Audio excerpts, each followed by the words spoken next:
प्रिय विद्यार्थियों, डिजिटलीकरण या डिजिटल इंडिया या डिजिटलीकरण और पंचायती राज, डिजिटल इंडिया, डिजिटल छत्तीसगढ़, ऐसे शीर्षक से कुछ भी एक निबंध आने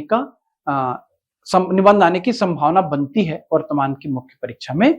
तो हम डिजिटल इंडिया पे आपका एक कॉन्सेप्ट देने का प्रयास कर रहे हैं। आप उसको शीर्षकों में, साइड हेडिंग्स में निबंध के अनुसार बांट लीजिएगा। आपकी हमारी अच्छी ट्यूनिंग चल ही रही है यूट्यूब में। ये प्रतियोगिता दर्पण के फरवरी अंक का लेख है और राहुल, इस अंक का हम लिंक भी अपने टेलीग्राम चैनल में आपके लिए दे देंगे। यद्यपि मैं आपको सुना ही रहा हूं, आप इसको सुन करके भी लिख सकते हैं, निबंध के रूप में तैयार कर सकते हैं। प्री मेंस दोनों में काम आएगा, यूपीएससी के लिए भी उतना ही उपयोगी है। देखिए, अजय प्रताप तिवारी जी का ये लेख है। डिजिटल तकनीक की बढ़ती उपयोगिता को देखते हुए यह कहना अतिशयोक्ति, ये भूमिका है समझिए, यह कहना अतिशयोक्ति नहीं होगा कि इस तकनीक के बिना समावेशी समाज की परिकल्पना संभव ही नहीं है। बिल्कुल ठीक है। राष्ट्रीय विकास से लेकर ग्रामीण विकास तक डिजिटल तकनीक की बढ़ती भूमिका को देखते हुए पंचायती राज मंत्रालय ने वर्ष 2030 तक देश की सभी ग्राम पंचायतों में भू स्थानिक योजना शुरू करने का लक्ष्य रखा है। मतलब डिजिटल किया जाएगा पंचायतों को। अब इससे क्या होगा देखो, अब यदि पंचायतें डिजिटलीकृत हो गई या डिजिटल इंडिया से लाभ क्या है, पॉइंट्स देखिएगा। इस योजना के अंतर्गत ग्राम पंचायतों में पूर्ण पारदर्शिता सुनिश्चित होगी, चाहे ग्राम पंचायत के संदर्भ में ले या किसी भी ऑफिस के संदर्भ में ले। डिजिटल से, डिजिटलीकरण से ट्रांसपेरेंसी आती है। पॉइंट नंबर 1, पूर्ण पारदर्शिता। कागजी त्रुटियों और प्रक्रियागत बाधाओं में सुधार आएगा। जहां पर हम रिटर्न वर्क करते हैं, कई चरणों में कागजें, एप्लीकेशंस गुजरते हैं, कागजी प्रक्रिया होती है, तो इसमें गलतियां होती रहती हैं। तो कागजी त्रुटियों और प्रक्रियागत बाधाओं में सुधार आएगा। पॉइंट नंबर 2, विकास योजनाओं की गुणवत्ता बढ़ेगी। डिजिटलीकरण से फायदा नंबर 3, विभिन्न परियोजनाओं के कार्यान्वयन की गति में भी वृद्धि होगी, क्योंकि डिजिटल लेवल से काम होता है तो काफी फास्ट होता है। तो पॉइंट नंबर 4, परियोजनाओं के कार्यान्वयन की गति में वृद्धि। पंचायतों से जुड़ी सभी प्रकार की योजनाओं और नीतियों से संबंधित जानकारी आसानी से उपलब्ध होगी। एक क्लिक पे आप कोई भी जानकारी देख सकते हैं। तो ये 5 फायदे रट डालिए। ग्राम पंचायतों में पूर्ण पारदर्शिता, कागजी त्रुटियों और प्रक्रियागत बाधाओं में सुधार, विकास योजनाओं की गुणवत्ता में वृद्धि, पंचायतों से जुड़ी सभी प्रकार की नीतियां आसानी से उपलब्ध और परियोजनाओं के कार्यान्वयन की गति में वृद्धि।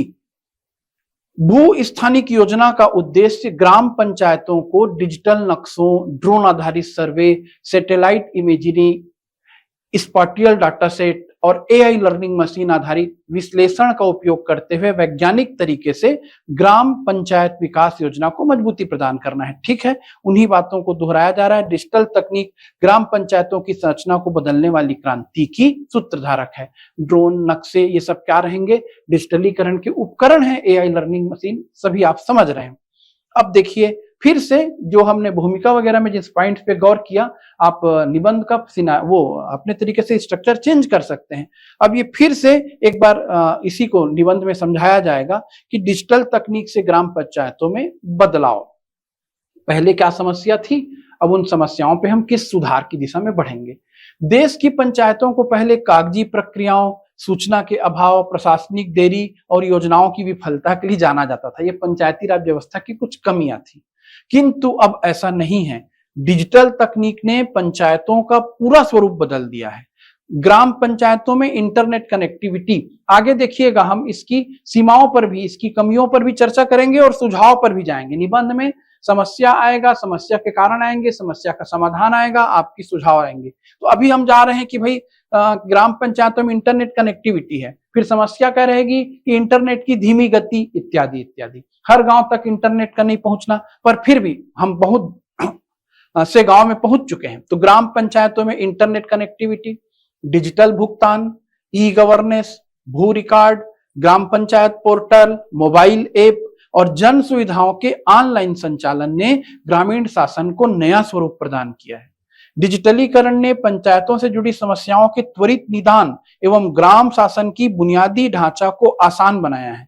बल्कि ग्राम स्वराज के उस सपने को भी मजबूती प्रदान की है जिसमें गांव स्वयं अपने विकास का नेतृत्व करता है। डिजिटल पंचायतें अब ग्रामीण विकास, आर्थिक गतिविधियों, लोकतांत्रिक भागीदारी और स्थानीय शासन की नई धुरी बन गई है। यही वजह है कि डिजिटलीकरण अब सिर्फ सुविधा का माध्यम नहीं बल्कि ग्रामीण भारत के भविष्य की वास्तविक शक्ति है। आने वाले वर्षों में पंचायती राज मंत्रालय ग्राम पंचायतों में large scale mapping, state remote sensing centre के डाटा का एकीकरण, राज्य और जिला स्तर पर जियो स्पाटियल सेल की स्थापना की दिशा में कार्य कर रहा है ताकि पंचायतें एक क्लिक में अपने गांव की वास्तविक स्थिति को देख और समझ सके। पंचायतों में डिजिटलीकरण की स्थिति क्या है अभी? ये बढ़िया आंकड़े हैं जो आपको याद हो सके सहजता से। कुछ आंकड़ों का आप निबंध में प्रयोग करें, निबंध में वजन आएगा।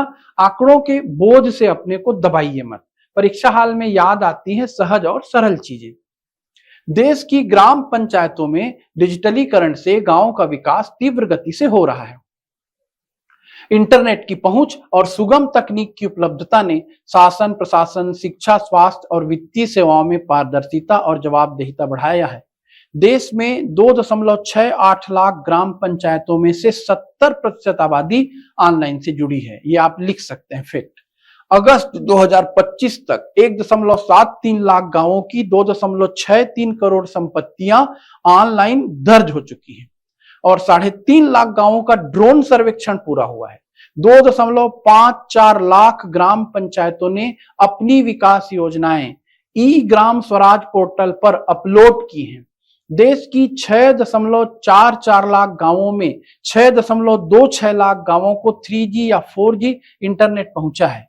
भारत नेट परियोजना के अंतर्गत 13 लाख से अधिक fibre to the home connection भी दिए गए हैं। भारत में ग्राम पंचायतों के डिजिटलीकरण की प्रगति राज्य दर राज्य भिन्न है। तो ये अलग अलग राज्यों की कुछ बातें भी दी गई हैं।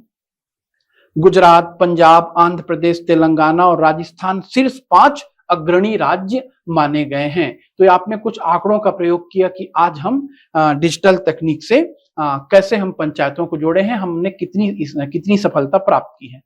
फिर डिजिटल तकनीक के विस्तार से पंचायतों में पारदर्शिता, ट्रांसपेरेंसी कैसे आएगी। लोकतांत्रिक और प्रशासनिक व्यवस्था में ग्राम पंचायतें विकास की बुनियादी इकाई मानी जाती हैं, जिन पर अक्सर भ्रष्टाचार और जवाबदेही की अस्पष्टता का आरोप लगता रहता है। लेकिन पिछले कुछ वर्षों में डिजिटल तकनीक के विस्तार से पंचायतों के कार्यों में तेजी आई है, जो हमने शुरू में बताया था। पारदर्शिता और जवाबदेहिता सुनिश्चित हुई है। खाद्य वितरण, योजनाओं की जानकारी, विकास कार्यों की निगरानी, डाटा का एकीकृत से स्पष्ट रिकॉर्ड, विवाद समाधान और वित्तीय संस्थानों से सहायता प्राप्त करना आसान हुआ है। डिजिटल तकनीक के फायदे हैं। आज digital platform, mobile application, online portal और डाटा आधारित निगरानी तंत्र ने पंचायतों के कार्यों में अभूतपूर्व पारदर्शिता और जवाबदेही उत्तरदायित्व सुनिश्चित किया है। सड़क, पानी, आवास, स्वच्छता, शिक्षा, स्वास्थ्य, कृषि और आजीविका जैसी योजनाओं की सुविधा मिलना आसान हुआ है। अब बहुत महत्वपूर्ण चीजें आ रही हैं। प्री के विद्यार्थी भी लिखें इनको और मेंस के विद्यार्थी भी लिखें। डिजिटलीकरण के लिए सरकारी पहल। ग्राम पंचायतों को डिजिटल तकनीक से सक्षम बनाने के लिए देश में समय समय पर विभिन्न प्रकार की योजनाओं को लागू किया जाता रहा है, जिनमें से कुछ प्रमुख योजनाएं इस प्रकार की है। सभासार। क्या है सभासार? याद कर लें। इस योजना की शुरुआत अगस्त 2025 में हुई थी। यह AI आधारित उपकरण है। इसका उद्देश्य ग्राम सभा और अन्य पंचायत बैठकों की संरचित कार्यवृत्त तैयार करना है। ग्राम सभा और पंचायत बैठकों से जुड़ा है सभासार, नाम से ही जुड़ा है। यह 14 भारतीय भाषाओं में निष्पक्ष अभिलेख उपलब्ध कराता है। तो सभासार एक डिजिटल योजना है। स्वामित्व पहल की शुरुआत वर्ष 2020 में हुई थी। इसका उद्देश्य ग्रामीण क्षेत्रों में बेहतर प्रौद्योगिकी से सर्वेक्षण और मानचित्र योजना, ग्रामीण परिवारों को उनके घरों और भूमि के कानूनी स्वामित्व प्रदान करना, बैंक ऋण प्राप्ति, विवाद निपटान और संपत्ति के उपयोग में लाभ लेना है। एक सभासार, दूसरा स्वामित्व। तीसरी योजना और बहुत प्रसिद्ध भारत नेट। इस योजना का प्रारंभ अक्टूबर 2011 में किया गया था। नेशनल ऑप्टिकल फाइबर नेटवर्क के नाम से वर्ष 2015 में इसका नाम बदलकर भारत नेट प्रोजेक्ट कर दिया गया। इस योजना का उद्देश्य wifi hotspot, fibre to the home connection और अन्य सेवाओं के माध्यम से ब्रॉडबैंड सुविधा उपलब्ध कराना है। काफी महत्वाकांक्षी योजना है भारत की, भारत नेट। ई ग्राम स्वराज, इस पोर्टल को 24 अप्रैल 2020 को राष्ट्रीय पंचायती राज दिवस के उपलक्ष्य पर प्रारंभ किया गया था। इसका उद्देश्य पंचायत की मूलभूत कार्य प्रणालियों जैसे योजना निर्माण, बजट लेखांकन, निगरानी, रिपोर्टिंग, परिसंपत्ति प्रबंधन और ऑनलाइन भुगतान को एकीकृत करना है। ये पोर्टल है ई ग्राम स्वराज। मेरी पंचायत ऐप, ये ऐप है। मेरी पंचायत ऐप को 21 अगस्त 2023 को लॉन्च किया गया। इस ऐप के माध्यम से एकीकृत मोबाइल गवर्नेंस प्लेटफॉर्म को विकसित करना है। इसका उद्देश्य पंचायत के कार्यों में पारदर्शिता, जवाबदेही और नागरिक भागीदारी को बढ़ावा देना है। पंचायत निर्णय, ये भी ऐप है। पंचायत निर्णय ऐप सितंबर 2025 में लॉन्च किया गया। इसके अंतर्गत पंचायतों की मीटिंग समय का निर्धारण, नागरिकों को एजेंडा की सूचना देना, ग्राम सभा के निर्णयों का अभिलेख रखना और कागज आधारित प्रक्रियाओं को स्वचालित कार्य प्रवाह से प्रतिस्थापित करना है। मतलब गांव के लोग यदि पंचायत निर्णय ऐप रखे रहेंगे तो उनके ऐप में ही कब मीटिंग होनी है, क्या निर्णय लिया गया, सब उनको मिल जाएगा। एक क्लिक करने पे फोन पे सूचनाएं हैं। ग्राम मानचित्र, ग्राम मानचित्र का कार्य एकीकृत डिजिटल मानचित्र उपलब्ध कराना है। बहुत महत्वाकांक्षी योजना है। यह ग्राम पंचायत विकास योजना के साथ कार्यों का संरेखण करता है। पंचायत स्थलों की पहचान, परिसंपत्तियों की निगरानी, लागत का आकलन और प्रभाव का मूल्यांकन करता है। ग्राम मानचित्र। नेक्स्ट देखिए, अब हम ये सब तो योजनाएं लेके आए हैं, डिजिटलीकरण कर रहे हैं। फिर चुनौतियां क्या हैं, समस्याएं क्या हैं, इसको भी आप बिल्कुल पॉइंट बना करके लिखें। तो भारत जैसे विशाल देश में जहां एक तरफ डिजिटल इकोसिस्टम तेजी से बढ़ रहा है, वहीं दूसरी तरफ इससे जुड़े ढांचागत, सामाजिक, आर्थिक और नैतिकता से जुड़ी गंभीर समस्याएं सामने हैं। डिजिटल तकनीक से ग्राम पंचायतों की कार्य प्रणालियों में तेजी आई है। ग्राम प्रशासन, शिक्षा, स्वास्थ्य, ग्रामीण अर्थव्यवस्था और सामाजिक विकास को नया आयाम मिला है। हालांकि इसके समक्ष अनेक चुनौतियां भी विद्यमान है। अब इस पॉइंट्स को फिर से रट डालना है। डिजिटल अवसंरचना की कमी, भाई हमारे पास जैसे इंफ्रास्ट्रक्चर चाहिए अर्थव्यवस्था के विकास के लिए, हमने सड़क बनाया, सड़कें बनाई, रेल परिवहन सबका जाल बिछाया, लगातार हम सड़कों में और भी इंफ्रास्ट्रक्चर के हर फील्ड में आगे बढ़ रहे हैं, तब हमको डिजिटल इंफ्रास्ट्रक्चर भी तो चाहिए। डिजिटल अवसंरचना की कमी, पंचायतों के समक्ष डिजिटल तकनीक की सबसे बड़ी चुनौतियां डिजिटल ढांचे का अभाव है। ग्रामीण क्षेत्रों में आज भी स्थिर इंटरनेट कनेक्टिविटी, यानी इंटरनेट तो है पर कनेक्टिविटी में कमी है। उच्च गति ब्रॉडबैंड, बिल्कुल ब्रॉडबैंड हर गांव तक कहां पहुंचा है अभी। मोबाइल नेटवर्क की गुणवत्ता और बिजली की निरंतर उपलब्धता चुनौती बनी हुई है। गांव में अक्सर लाइट गोल की समस्या, बिजली की समस्या आप जान रहे हैं। पंचायतों और गांव में नेटवर्क भी ठीक से काम नहीं करता। इस कारण सरकारी योजनाओं का ऑनलाइन क्रियान्वयन, डिजिटल भुगतान, ई गवर्नेंस और ऑनलाइन शिक्षा को व्यापक स्तर पर लागू करना कठिन हो जाता है। कोई बात नहीं, चुनौतियां रहेंगी, बड़ा देश है, पर पहले से हम काफी कुछ डिजिटल के फील्ड में आगे बढ़ चुके हैं। डिजिटल साक्षरता और जागरूकता का अभाव, हाँ, इसके लिए व्यापक प्रयास चाहिए। भारत की बड़ी आबादी आज भी डिजिटल साधनों का सही उपयोग नहीं कर पा रही है। स्मार्टफोन, लैपटॉप या इंटरनेट होने के बावजूद लोगों में डिजिटल साक्षरता का अभाव है, जिस वजह से मोबाइल ऐप का सुरक्षित उपयोग, ऑनलाइन भुगतान की प्रक्रिया, साइबर फ्रॉड से बचाव और सरकारी पोर्टलों पर सेवाओं का उपयोग ठीक से नहीं हो पाता है। लोग डिजिटल होना नहीं चाहते, या होना चाहते हैं तो मन में हेजिटेशन रहता है ना। ऑनलाइन बैंकिंग करते हैं तो ऐसा लगता है कि हमारे पैसे को कोई उड़ा ना ले जाए, कोई साइबर क्राइम ना हो जाए, हमारे साथ साइबर फ्रॉड ना हो जाए। तो डिजिटल साक्षरता और जागरूकता का अभाव, साइबर फ्रॉड की चुनौती, डिजिटल अवसंरचना की कमी, फिर साइबर सुरक्षा और डेटा संरक्षण की चुनौती। सब कुछ को हम ऑनलाइन कर रहे हैं, सारी जानकारियों को। अब हमारा डेटा कैसे सुरक्षित रहेगा? हैकर एक से एक बैठे हैं। डिजिटल तकनीक के विस्तार के साथ साथ साइबर अपराध भी तेजी से बढ़ रहा है। आज फिशिंग, डेटा चोरी, ransomware, banking fraud, social media hacking जैसे खतरे आम हो गए हैं। विशेषकर सरकारी पोर्टलों, स्वास्थ्य रिकॉर्ड, बैंक खातों और आधार पर आधारित सेवाओं में डेटा सुरक्षा अत्यंत महत्वपूर्ण है। देश में डेटा प्रोटेक्शन और साइबर सुरक्षा को लेकर व्यवहारिक क्रियान्वयन की कमी है। साइबर सुरक्षा विशेषज्ञों का अभाव, डिजिटल सावधानी की कमी। आए दिन पुलिस के आप साइबर सेल में जाओगे तो लोगों की लाइन लगी मिलती है कि मेरे अकाउंट से पैसे निकाल लिए गए, मुझको ऐसा ऑनलाइन फ्रॉड का शिकार बना लिया गया। सरकार लोगों को जागरूक करने के लिए यहाँ तक अब टीवी में विज्ञापन दे रही है, आप इसको भी देखते होंगे। तो ये तो चुनौती है। डिजिटल विभाजन, बिल्कुल भाई, डिजिटल उपकरण की उपलब्धता सभी वर्गों तक पहुंचे, ये संभव नहीं है। शहरी क्षेत्रों की अपेक्षा ग्रामीण क्षेत्रों में तकनीकी सुविधाओं की कमी है। इंटरनेट उपकरणों की महंगी लागत से ग्रामीण क्षेत्रों में डिजिटल पहुंच कम है, अतः डिजिटल सेवाओं का लाभ सभी को नहीं मिल पाता है। डिजिटल विभाजन के चलते विकास के अवसरों में संतुलन बनाए रखना कठिन हो जाता है। फिर प्रशासनिक और संरचनात्मक बाधाएं आएंगी। डिजिटलीकरण के कार्यान्वयन में कई प्रशासनिक चुनौतियां भी हैं। सरकारी